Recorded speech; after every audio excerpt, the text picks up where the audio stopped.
क्षितिजल पावक गगन समीरा पंच रचित अति अधम शरीरा. What does it mean? Entire universe is made up of only five things, that is air, fire, earth, water and sky.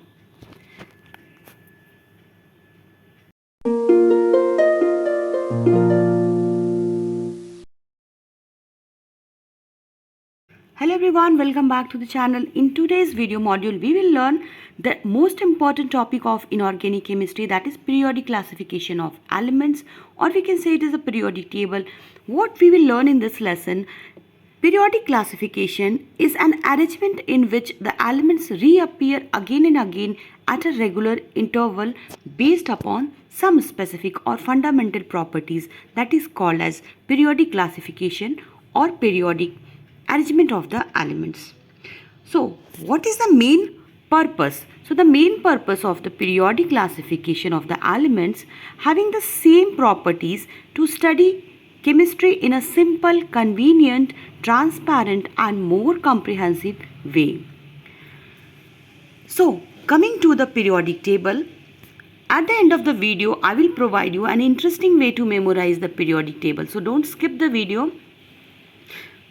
Video के last में मैं आपको ऐसे थोड़े से स्मॉल ट्रिक्स दूंगी और एक ऐसा इंटरेस्टिंग पीरियोडिक टेबल आपके साथ शेयर करूंगी जिसको आप इजीली मेमोराइज कर सकते हैं और सारे पीरियोडिक टेबल को आप 10 से 15 मिनट के अंदर आप मेमोराइज कर पाएंगे.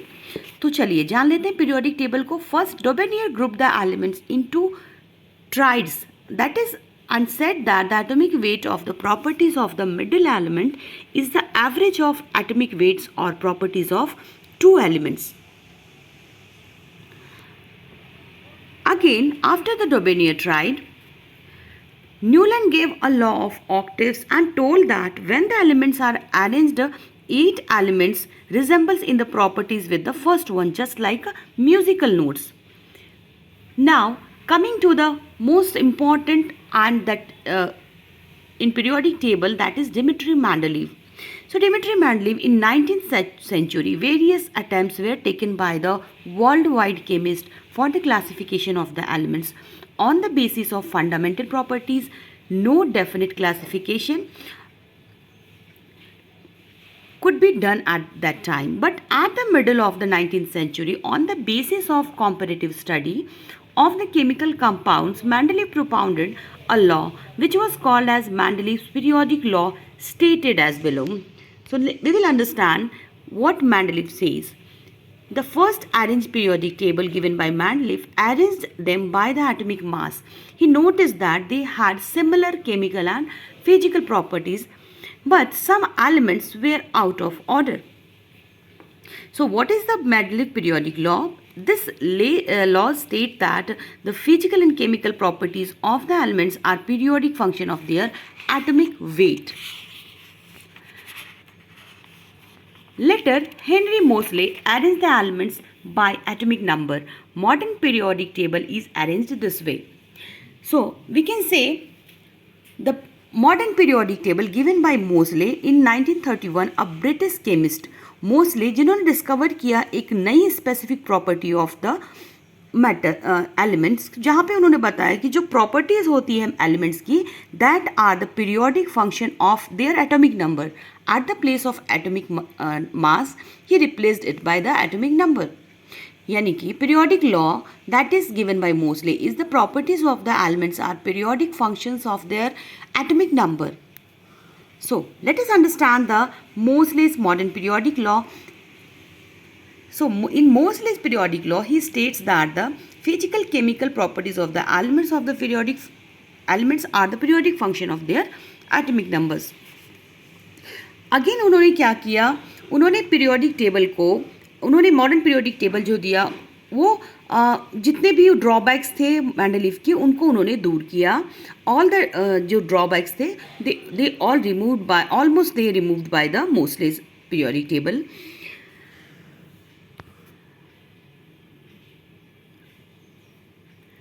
So let us understand the Moseley's periodic table. So in Moseley's periodic table, what are the chief characteristics of period? So modern periodic table, in the periodic table in a period from left to right, the metallic properties of the elements decreases. When you will move from the left to right, metallic property of the element decreases.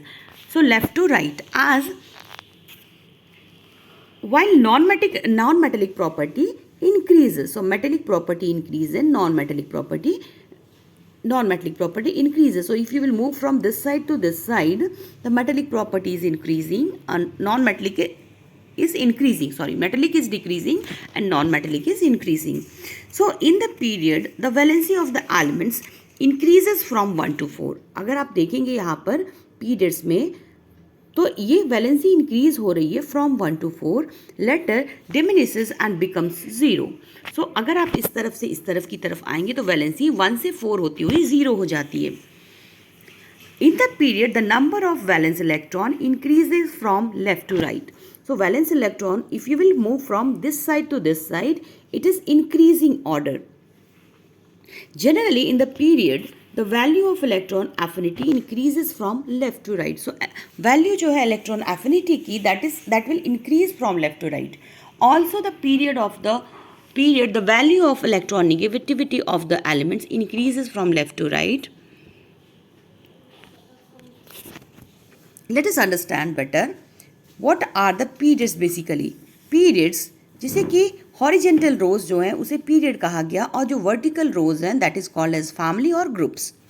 So all the vertical column that has members have the, अगर आप जाएंगे same row में यानी कि group में, then the valence electron will be the same. Number of the group have similar chemical properties, और उनकी chemical properties भी सिमिलर होगी, उनके वैलेंस इलेक्ट्रॉन सेम होंगे. Again we can see here the first group which contains alkali metals, second group contains alkaline earth metals. Here after this zigzag line, these all are non-metals and this group is known as halogens. Last group is known as noble gas, or these two are inner transition elements which is further divided in lanthanide and actinides group we are studying next. Now, what are the difference between the metals, non-metals and metalloids? So यहाँ पे एक quick review, हमने पहले भी इसके बारे में पढ़ लिया है, तो हम एक क्विक रिव्यू करेंगे. Metals that have lustre but non metals are dull, metals are ductile, non metals are brittle in nature, and metals are malleable. Malleable is the property from which it can be bitten into thin sheets. Non-metals are non-malleable. Metals are good conductor of heat and electricity, but non-metals are the poor conductor of electricity. Metals have high melting and boiling point, but non-metals have low melting and boiling points. Now, what about the metalloids? Metalloids are semi-metals. Touch a side of the staircase. अब आप देखेंगे staircase की side को देखेंगे, जैसे कि हमने अभी पिछली स्लाइड में देखा, तो वहाँ पे जो पूरे आ रहे थे वो मेटलॉइड्स थे. So metalloid has property both metals and non metals, so it resembles both metals and non metals like boron, silicon, arsenic, gallium, stibium and. सो यहाँ पर हमें सिर्फ और सिर्फ 6 एलिमेंट हैं जो मेटलॉइड हैं, जिसके बारे में हमें पीरियोडिक टेबल में पढ़ना है. अब हम एक एक करके सारे ग्रुप वाइज स्टडी करेंगे पीरियोडिक टेबल की. So now coming to the group 1A. Group 1A जिसमें कि सारे अल्कली मेटल्स आते हैं. अगर हाइड्रोजन से लेके फ्रांसियम तक की बात करेंगे, सो यहाँ पर जो पहला ग्रुप है उसमें सारे अल्कली मेटल्स हैं और they have same valence electron, that is 1. It has +1 ion. It has tendency to donate 1 electron, so it has +1 ion. These are most reactive metals and not found in nature by themselves because they are very very reactive. So यहाँ पर ये nature में अपने individual form में नहीं पाए जाते, ये combined state में पाए जाते हैं. They form stable compounds and can be obtained by the electrolysis of fused salt. Coming to the second group. Second group contains alkaline earth metals. Alkaline earth metals here all has valency 2, second most active metal. So after the first group, these are second most active metals which has +2 ion because it donates 2 electrons. Some are not found in nature by themselves. कुछ हमारे nature में पाए जाते हैं, but कुछ nature में नहीं पाए जाते, दे इनस्टेबल फॉर्म में पाए जाते हैं। Now coming to the group 7b, group 7b which is called as halogens which has common 7 valence electron, सभी के वैलेंस इलेक्ट्रॉन 7 है और मोस्ट इनकी जो वैलेंसी होती है common, that is -1, because the common ion is -1, have all states of matter at room temperature. ये group वाले एलिमेंट सारे स्टेट में पाए जाते हैं, जैसे कि अगर आप देखेंगे यहाँ पे फ्लोरीन और क्लोरीन ये गैसियस फॉर्म में पाए जाते हैं। इसके अलावा ब्रोमीन लिक्विड स्टेट और आयोडीन सॉलिड स्टेट में पाया जाता है रूम टेम्परेचर पे, and they are most reactive non metals. Now coming to the group 8 called as noble gases which has valence electron 8 and the valency 0. Because of the valency 0, they are called as inert gas or non-reactive. Have the most stable electronic configuration, that is 8 electron in the valence shell, so they are inert, they do not take part in any kind of reaction. Krypton and xenon can react with fluorine, they have an oxidation number other than 0. So और oxidation number इनकी 0 से change होती है, जैसे कि krypton और xenon की हो रही है, तो यहाँ पर ये फर्दर बॉन्ड का फॉर्मेशन करते हैं क्योंकि ऑक्सीडेशन नंबर चेंज हो रही है।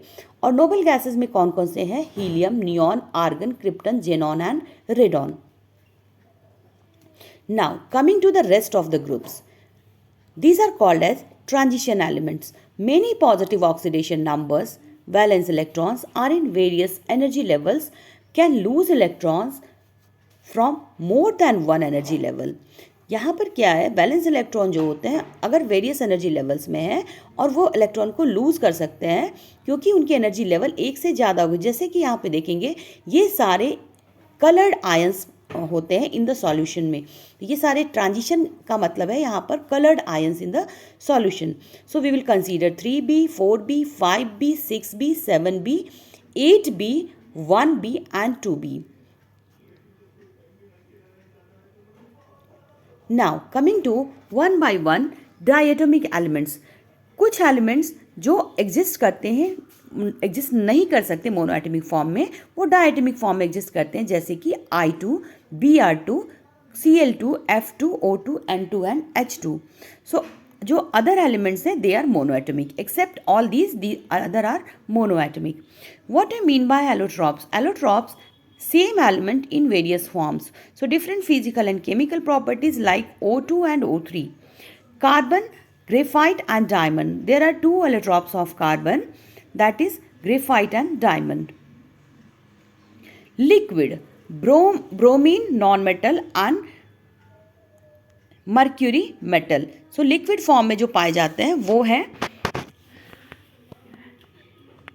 ब्रोमीन नॉन मेटल है और यहाँ पे मर्क्यूरी एक मेटल है.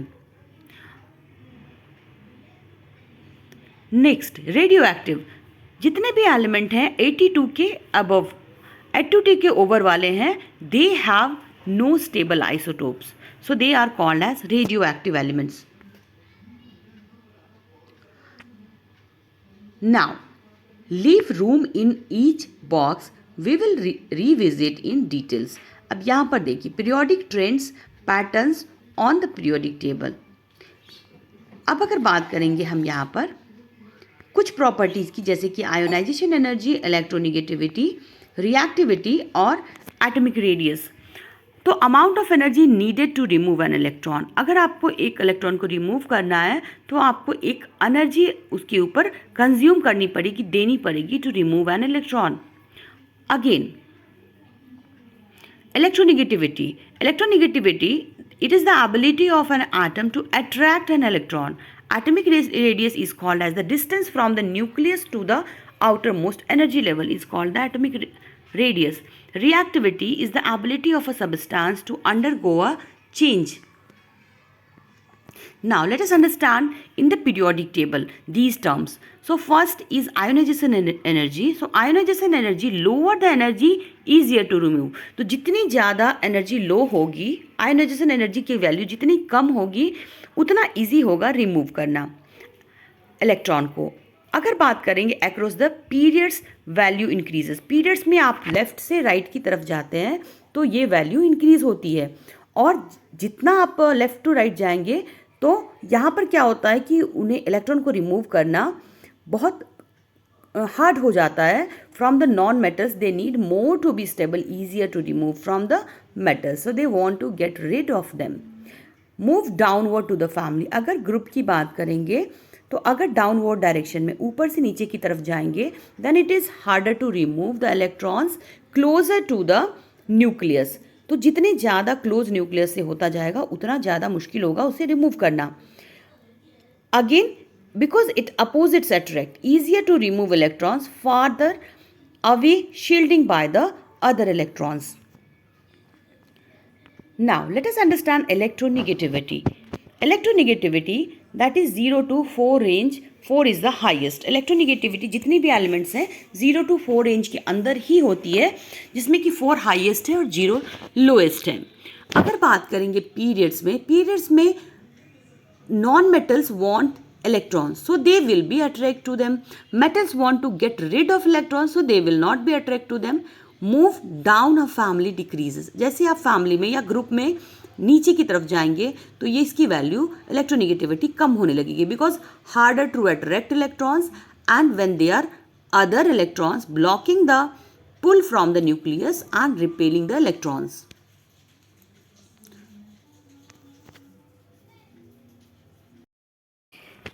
If we will talk about the atomic radius, period decreases as you move across the, because increases in nuclear charge बढ़ेगी तो एटॉमिक रेडियस कम होगा, यानी कि घट जाएगा। तो पीरियड में जैसे हम मूव करते हैं तो पीरियड में एक तरफ से दूसरी तरफ जाने में एटॉमिक रेडियस कम होता जाता है, एंड ग्रुप में जब जाते हैं ऊपर से नीचे की तरफ from down, then increasing the number of energy levels in an atom, so the atomic radius increases. What is reactivity?